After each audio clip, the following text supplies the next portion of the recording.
After having done the basic non-surgical gingival procedures, you have to keep on recalling your patient till a period of 4 weeks if you have suspected periodontal pockets.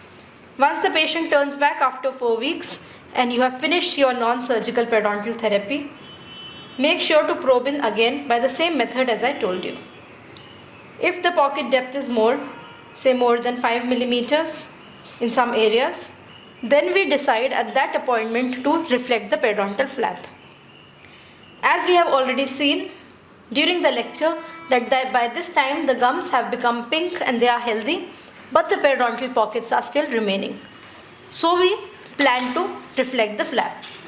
The first flap technique which I am telling you here is the conventional flap technique, where we have to access the deposits which are present on the deeper surfaces of the root.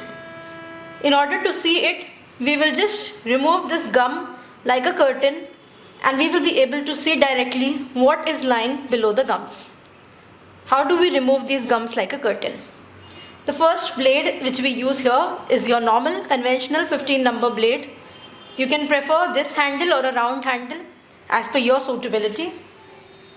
In order to give the first incision, which is your sulcular incision, the blade has to be kept straight and it has to go in the sulcus which is parallel to the long axis of the tooth. One tip which I would want to tell you here is always give your interdental incisions first.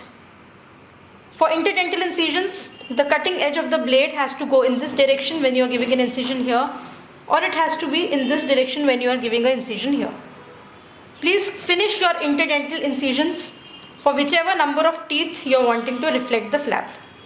As you can see, I am changing the angulation as per the papilla which I am cutting, because if I am keeping this angulation here, the cutting edge will be blunt. So make sure that the cutting edge is towards the area which you need to cut. Go straight within the sulcus and release the papillae first. So once you have released the papillae, then you take your blade and you move it within the sulcus. You move it within the sulcus and you hit the bone. When I am going inside, I am hitting the bone. You go inside and you feel a resistance. Do not go in this direction or in an outward direction. Keep your blade towards the surface of the tooth and feel the resistance.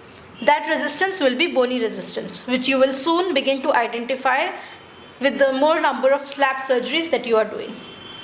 So this is your sulcular incision, where the tip which I gave you is to remove the interdental or release the interdental areas first, that is your papillae first, because remember the papillae